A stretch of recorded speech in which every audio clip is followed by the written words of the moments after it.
আমি তো চিনি না প্রতিদ্বন্দ্বীদের অতটা। ওই সৃজন ভট্টাচার্য শুনেছি মিটু কেসেও নাকি জড়িত, সায়নী ঘোষও তাই শুনেছি, উনি তো ওনার তো বিভিন্ন কেস রয়েছে বিভিন্ন জায়গার সব জটিলতা রয়েছে যেগুলো পরিষ্কার না। তৃণমূল কংগ্রেসের যে পরিবার, সেই পরিবারের বাদন্যতায় তো তিনি রাজনীতিটা করছেন, নাহলে তৃণমূল কংগ্রেসের লক্ষ লক্ষ কর্মীরা রয়েছে যারা 20-25 বছর ধরে এই পার্টির জন্য খেটে না টিকিট পায় না পদ পায়। নমস্কার, স্পোর্টস অ্যান্ড স্ক্রিনে সকলকে স্বাগত। এই মুহূর্তে আমরা যেখানে আছি তার পরিচয় আলাদাভাবে দিতে হবে না। তিনি হলেন এবছরের লোকসভা ভোটের যাদবপুর কেন্দ্রের বিজেপি প্রার্থী অনির্বাণ গঙ্গোপাধ্যায়। স্পোর্টস অ্যান্ড স্ক্রিনে আপনাকে স্বাগত। নমস্কার। প্রথমেই বলবো যে আপনার কেন্দ্র যাদবপুর, এখানে সিপিআইএম প্রার্থী হচ্ছেন সৃজন ভট্টাচার্য ও অন্যদিকে রয়েছে সায়নী ঘোষ, তৃণমূল কংগ্রেস প্রার্থী। তো দুই প্রার্থীকে কি হেভিওয়েট বলে মনে করছেন প্রতিদ্বন্দ্বী হিসেবে? না, একেবারেই না। হেভিওয়েট হয় তখনই যখন দীর্ঘ একটা রাজনৈতিক অভিজ্ঞতা থাকে, মানুষের মাঝে মানুষের সাথে কাজ করার অভিজ্ঞতা থাকে, সমাজের মধ্যে বিভিন্ন কাজের মাধ্যমে মানুষের সাথে জুড়ে থাকার দীর্ঘ অভিজ্ঞতা থাকে, তখনই হেভিওয়েট হয়। তার আগে ব্যান্টাম ওয়েট হয় এরা সব। আচ্ছা, যাদবপুর মানে আমরা জানি একেবারে সিপিআইএমের ঘাঁটি, সেটা তো ভাঙন দেখা দিয়েছে। তবে এবারে আপনি প্রার্থী হয়েছেন যাদবপুর কেন্দ্র থেকেই, তো বামের ভোট কি রামে পড়বে বলে মনে হচ্ছে? দেখুন, সেটা তো মানুষ কি ঠিক করবে, মানুষ দেবে, সেটা মানুষের ওপর নির্ভর করে। কিন্তু বামেদের ভোট দিয়ে ভোটটা দেওয়া মানে তৃণমূলকে ভোট দেওয়া মানে বামেদের ভোট দেওয়া, বেসিক্যালি ভোটটা নষ্ট করা।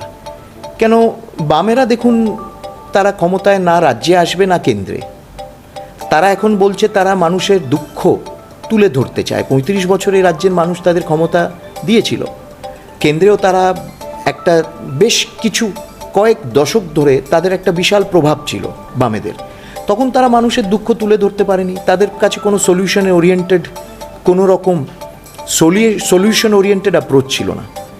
আমরা শুধু দুঃখ তুলে ধরার কথা বলি না, আমরা সলিউশন দেওয়ার কথা বলি, এবং গত 10 বছর ধরে প্রধানমন্ত্রী নরেন্দ্র মোদী সেই সলিউশনটা দিয়েছেন। বামেরা আজকে বলছে রুজি রুটি রুচি। 35 বছর তারা কি করেছে? পশ্চিমবঙ্গে কারখানা বন্ধ হওয়ার যে প্রথা বামের আমলে, মিলিটেন্ট ট্রেড ইউনিয়নিজম যে বামের আমলে, প্রত্যেক কথায় কথায় যে বন্ধ ডাকা, মানে একটি মাত্র রাজ্য যেখানে ruling party would call bandhs and hartal, strikes, এবং সারাদিন স্ট্রাইক হলো, শুরু হলো সকালবেলায়, শেষ হলো সন্ধেবেলায়, এবং বিমানবাবু বসে তারপর প্রেস কনফারেন্স করতেন, সারা রাজ্যকে জানাতেন যে কতটা সফল হয়েছে এই বন্ধ। নজিরবিহীন যে একটা ইলেক্টেড গভর্নমেন্ট তারা দিনের পর দিন তাদের রাজ্যে বন্ধ ডাকত, চাক্কা জাম করত, এবং একটা ওয়ার্কিং ডে সর্বনাশ করত তারা, এবং দশকের পর দশক এই জিনিস হয়েছে। সেই জন্য তারা আজকে কি অফার করছে বামেরা, এবং এতটাই সিঙ্ক্রোনাইজড তাদের পুরো রাজনীতি এবং তাদের পুরো ক্যাম্পেইন, যে এদেরকে ভোট দেওয়া মানে ওদেরকে দেওয়া মানে এদেরকে, অর্থাৎ ভোটটা নষ্ট করা। না তৃণমূল কংগ্রেস ক্ষমতায় আসবে দিল্লিতে, এ রাজ্যে তারা যতদিন আছে বিদায় হবেন, এবং বামেরা কোনো দিনই এখানেও আসবেন না, ওখানেও আসবেন না। কিন্তু যারা ভারতবর্ষকে এগিয়ে যেতে দেখতে চায়, ভারতবর্ষে যে এত ধরনের কাজ, এত ধরনের সফল প্রয়োগ হচ্ছে, বিভিন্ন প্রকল্প যে বাস্তবায়িত হচ্ছে, আজকে সারা বিশ্বে ভারতবর্ষের একটি প্রতিষ্ঠা। ভারতবর্ষের প্রধানমন্ত্রী জেলেনস্কিকেও ফোন করতে পারেন ইউক্রেনের, এবং রাশিয়ার রাষ্ট্রপতি ভ্লাদিমির পুতিনকেও ফোন করে বলতে পারেন যে আপনারা একটু যুদ্ধবিরতি করুন, আমি আমার ছাত্রদেরকে, আমার ছেলেমেয়েদেরকে সেখান থেকে বার করে আনতে চাই। তিনি সেটা করেছেন। তারা সেই জন্যে আজকে তার ক্ষমতা আছে এই জিনিস করার। যারা তার বিরোধিতা করছেন, যারা তার বিরোধী পক্ষে রয়েছে, তাদের এই ক্ষমতা নেই। তারা এই দেশকে, এই সমাজকে, তারা পৃথিবীকে কি দেবে ভারতের হয়ে? কয়েকদিন আগে আমরা দেখেছি মুখ্যমন্ত্রী মমতা বন্দ্যোপাধ্যায় ভারত সেবাশ্রম এবং ইসকন নিয়ে যে ধরনের মন্তব্য করেছেন, একজন মুখ্যমন্ত্রী হিসেবে এই ধরনের মন্তব্যকে আপনি একেবারে নিন্দনীয়, জঘন্য, ধিক্কারজনক মন্তব্য। তিনি তার ভোট ব্যাংকের কথা ভেবে, এবং কতটা দাম্ভিকতা এবং ক্ষমতার দাম্ভিকতা কতটা মাথায় চড়ে যায়, এটাই হলো তার লক্ষণ। যে তিনি একেবারে মানে ভারতের এক অর্থে বলা যেতে পারে সনাতনী সাংস্কৃতিক আধ্যাত্মিকতার প্রতীক এই প্রতিষ্ঠানগুলো, এবং প্রত্যেকটা প্রতিষ্ঠান বাঙালি ভারতীয় বাঙালি মনীষী দ্বারা প্রতিষ্ঠিত। ভারত সেবাশ্রম সংঘ এবং ইসকন এবং শ্রীরামকৃষ্ণ মিশন, এবং তাদের সমাজের অবদান সামাজিক কাজ, শিক্ষাক্ষেত্রে, স্বাস্থ্যক্ষেত্রে, ওভারঅল সমাজের ক্ষেত্রে তাদের যে অবদান, রামকৃষ্ণ মিশন 128 বছর ধরে তার নিরন্তর এই অবদান, তিনি তাদের সম্বন্ধে মন্তব্য করছেন, সেই প্রতিষ্ঠানগুলোর সম্বন্ধে মন্তব্য করছেন। দুটো কথা, একটা হলো তিনি আস্তে আস্তে তার মানসিক ভারসাম্য হারাচ্ছেন এবং তিনি প্রকৃতপক্ষে অন্তর থেকে সনাতনী বিরোধী, এটা পরিষ্কার প্রমাণিত হচ্ছে। দ্বিতীয় হচ্ছে তিনি ভোট ব্যাংকের রাজনীতি করছেন, তিনি তার ভোট ব্যাংককে ইঙ্গিত করছেন এবং সেই ভোট ব্যাংককে ইঙ্গিত করে তিনি ভাবছেন তার রাজনীতি তিনি জিয়ে রাখবেন। বেশি দিন চলবে না এই জিনিস। এবং সাধু সন্ত সমাজ যেভাবে প্রতিবাদ করেছে আমরা দেখেছি, নজিরবিহীন প্রতিবাদ। আমার তো মনে হয় না যে ইদানিং কয়েক দশকে পশ্চিমবঙ্গে এই ধরনের সাধু সন্ত সমাজ বেরিয়ে এসে প্রতিবাদ করেছেন। সেই জন্যে সমাজ যাচ্ছে এবং সনাতনী বিরোধী একটি মানসিকতার একজন মুখ্যমন্ত্রী এবং তার সরকার যে বসে রয়েছে, নাহলে কোথায় কোথায় রামনবমী করার জন্যে পারমিশন কোর্টের দ্বারস্থ হতে হয়, হনুমান জয়ন্তী পালন করার জন্যে কোর্টের দ্বারস্থ হতে হয়। কোনো অন্য রাজ্যে হয় না, কিন্তু শুধু এখানে হতে হচ্ছে। কয়েকদিন আগে আমরা দেখলাম যে কলকাতা হাইকোর্ট রায় দিয়েছেন যে 5 লক্ষ ওবিসি সার্টিফিকেট ক্যান্সেল করে দেওয়া হয়েছে, তার মধ্যে মুসলিম সম্প্রদায়ও রয়েছে। তো এটার প্রভাব কি ভোট ব্যাংকে পড়বে লোকসভা ভোটে? না, এটার প্রভাব যারা করেছে এই ভোট ব্যাংক যারা তৈরি করেছে এবং ওবিসি কোটাতে বারবার যারা অবৈধভাবে ভাগ বসানোর চেষ্টা করেছে, তাদের জবাব দিতে হবে মানুষকে। কংগ্রেস তো বারবার বলছে ওবিসি কোটা থেকে নিয়ে গিয়ে মাইনরিটিসদের দেবে, কেন, কিসের জন্যে? এবং এই রাজ্যের মুখ্যমন্ত্রী গত 1 দশকেরও বেশি সময় ধরে উনি এই জিনিসটা খুব সুপরিকল্পিতভাবে করেছে এবং সেই জন্যে তাদেরকে জবাব দিতে হবে মানুষকে যে তারা কেন এই জিনিস করেছেন। কোর্টের রায় দিয়েছে এবং তিনি বলেন তিনি কোর্টের রায় মানবেন না, কোর্টকে মানেন না। তার দলের লোকেরা বলে হাইকোর্ট তুলে দিতে হবে। এতটা অসাংবিধানিক অগণতান্ত্রিক কথা যে কোর্টের রায় মানব না, হাইকোর্ট তুলে দিতে হবে। এবং তারা আবার বলে যে মোদি যদি 3য়-বার প্রধানমন্ত্রী হন তাহলে সংবিধান উঠে যাবে। তো আমি দেখেছি ভোট আবহের আগে কোথাও নিয়োগ দুর্নীতি মামলা হয়েছে, তো কোথাও রেশন দুর্নীতি মামলা থেকে শুরু করে ফ্ল্যাট থেকে কারি কারি টাকা উদ্ধার হয়েছে। আপনি তো ভোট প্রচারে সাধারণ মানুষের কাছে গিয়েছেন, তার কি চাইছে এই সরকারকে? আর কি প্রভাব? দেখুন, মানুষের মধ্যে একটা চাপা ক্ষোভ রয়েছে, কেন মানুষ দেখছে কোটি কোটি টাকা নগদ বেরোচ্ছে মন্ত্রীর বাড়ি থেকে, মন্ত্রীর বান্ধবীর বাড়ি থেকে, এবং সেই মন্ত্রী আবার মুখ্যমন্ত্রীর একেবারে ডান হাত শুরু থেকে।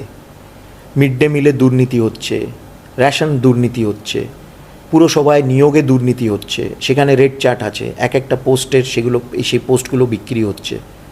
মানুষ দেখছে এবং বিভিন্ন স্তরে দুর্নীতি হয়েছে, মানুষ আর সহ্য করতে পারছে না এবং একটা চাপা রাগ ক্ষোভ মানুষের মধ্যে আছে। তারা স্বচ্ছতা চাইছে, তারা নির্বিঘ্নে নিজেদের জীবনযাপন করতে চাইছে, তারা ঝামেলা চাইছে না, তারা অপরচুনিটিস চাইছে এখানে। কিন্তু তারা দেখতে পাচ্ছে না যে এটা সম্ভব আজকের দিনে পশ্চিমবঙ্গে। নির্বাচন কমিশন বলছে এবারে বাংলা একেবারে শান্তিপূর্ণ ভোট হয়েছে, প্রত্যেকবারই দাঙ্গা হাঙ্গামার খবর পাওয়া যায়, এবারে একদমই কিছু পাওয়া যায়নি, একেবারে শান্তিপূর্ণ। এটা নিয়ে কী বলবেন? না, নির্বাচন কমিশন নিজের হয়তো অ্যাসেসমেন্টে করছেন, কিন্তু আমরা তো দেখছি বিভিন্ন জায়গায় হচ্ছে এবং নির্বাচন কমিশনকে আরও অ্যালার্ট হওয়া উচিত, আরও র্যাপিড অ্যাকশন নেওয়া উচিত। সবথেকে বাংলায় বেশি ভোট পড়েছে বলছে বছর। না, ভোট পড়েছে তো, মানুষ তো এই সত্ত্বেও মানুষ গিয়ে ভোট দিচ্ছে। ভোটগুলো যাতে ঠিক করে পড়ে সেটা তাদের দায়িত্ব, সেটা সুনিশ্চিত করার। অবাধে যাতে প্রত্যেক জায়গায় মানুষ ভোট দিতে পারে সেটা তারা সুনিশ্চিত করতে পেরেছে কিনা সেটা তাদের অ্যাসেসমেন্টে তারা দেখুক। কিন্তু আমাদের তো নজরে হচ্ছে যে বিভিন্ন জায়গায় বিভিন্ন বিক্ষিপ্ত সব বিভিন্ন জায়গায় ঘটনা হচ্ছে। ভোট আবহের মধ্যে আপনাকে প্রধানমন্ত্রী নরেন্দ্র মোদী শুভেচ্ছা বার্তা পাঠিয়েছেন, এটা কি কোনো ম্যাজিক বা এর মধ্যে দিয়ে কিছু বার্তা দিতে চেয়েছেন? দেখুন, আমাদের দলই এইরকম যে একজন প্রধানমন্ত্রী তার প্রার্থীদের, তার হয়ে যারা মাঠে নেবে, তার সৈনিক হয়ে তাকে রিপ্রেজেন্ট করে যারা মাঠে নেবে ভোট প্রচার করছেন এবং ভোটে দাঁড়িয়েছেন, তাদের কথা তিনি ভোলেন না এবং তাদের সবাইকে স্পর্শ করেন, তাদেরকে উদ্বুদ্ধ করেন এবং তিনি তাদেরকে অনুভব করান যে তারা সত্যি কিন্তু একটি মহৎ উদ্দেশ্য নিয়ে ভোটের ময়দানে নেমেছেন এবং এই মহৎ উদ্দেশ্যের লক্ষ্য হচ্ছে ভারত, বিকশিত ভারত। এই কথা তিনি বলেছেন একটি সুন্দর পত্রের মাধ্যমে এবং সেটা সবাইকে উদ্বুদ্ধ করেছে, সবাই খুব আনন্দিত। এবছর ভোটে প্রতিদ্বন্দ্বীদের কি বার্তা দিতে চাইছেন লোকসভা ভোটের আগে? কোনো বার্তা নেই, আমি তো চিনি না প্রতিদ্বন্দ্বীদের অতটা, তারা তাদের প্রচার করছে। ওই সৃজন ভট্টাচার্য শুনেছি মিটু কেসেও নাকি জড়িত এবং সিঙ্গুরে মনে হয় দাঁড়িয়েছিল, সেখানে আমি খোঁজ খবর নিয়েছি, বলে যে একেবারে গুটিয়েছিলেন, বাড়ির বাইরে বেরোতেন না প্রচারে, সারাক্ষণ গুটিয়ে থাকতেন, মানে সেখানে একটা সেটিং হয়তো ছিল। তারপর এখন সিঙ্গুর থেকে এসে এখানে দাঁড়িয়েছে যাদবপুরে, চিনি না ওকে বিশেষ খুব একটা মিটু কেসে মনে হয় জড়িয়ে ছিল। আমার মনে হয় যে স্বচ্ছ ভাবমূর্তি নিয়ে আসা উচিত পাবলিক লাইফে। সায়নী ঘোষও তাই শুনেছি, উনি তো ওনার তো বিভিন্ন কেস রয়েছে বিভিন্ন জায়গার সব জটিলতা রয়েছে যেগুলো পরিষ্কার না, এবং ওই তৃণমূল কংগ্রেসের যে পরিবার, সেই পরিবারের বাদন্যতায় তো তিনি রাজনীতিটা করছেন, নাহলে তৃণমূল কংগ্রেসের লক্ষ লক্ষ কর্মীরা রয়েছে যারা 20-25 বছর ধরে এই পার্টির জন্য খেটে না টিকিট পায় না পদ পায়। আপনি যদি যাদবপুর থেকে যেতেন কি কি দাবি নিয়ে যাবেন দিল্লিতে? দিল্লিতে অনেক দাবি আছে যেগুলো করতে হবে, মেট্রো থেকে শুরু করে রাস্তাঘাট সেগুলোকে সম্প্রসারণ করা, হাইওয়ে এই বাইপাস সম্প্রসারণ, মেট্রো সম্প্রসারণ, একটা উন্নত মানের মেডিকেল কলেজ যাতে এখানে হয় সেটা সুনিশ্চিত করা। ইচ্ছা আছে আগামী দিনে গিয়ে যদি একটা স্কিল ইউনিভার্সিটি, একটা ইউনিভার্সিটি যেটা স্কিল এডুকেশনের উপর জোর দেবে, সেটা যদি করা যায়, একটি কেন্দ্রীয় বিশ্ববিদ্যালয়, অনেক রয়েছে এরকম। কলকাতার মানুষ কি চাইছে লোকসভা ভোটে? কলকাতার মানুষ চাইছে নরেন্দ্র মোদী প্রধানমন্ত্রী হোক এবং তিনি যাতে পশ্চিমবঙ্গ থেকে আরও বেশি সাংসদ পান। কলকাতার মানুষ এও চাইছে যে অবশেষে কলকাতা থেকে, এই কলকাতা অঞ্চল যাদবপুর কলকাতা থেকেও যাতে বিজেপি সংসদ যায় জিতে। আমরা শুনে নিলাম অনির্বাণ গঙ্গোপাধ্যায় কি বলতে চাইছেন তার লোকসভা ভোটের আগে তার কেন্দ্র যাদবপুর নিয়ে। বাকি ফলাফল 4 তারিখেই তিনি আশাবাদী যে যাদবপুর কেন্দ্র থেকেই তিনি এবছর জিতবেন। ক্যামেরার প্রীতম অধিকারীর সাথে সুপর্ণা, স্পোর্টস অ্যান্ড স্ক্রিন।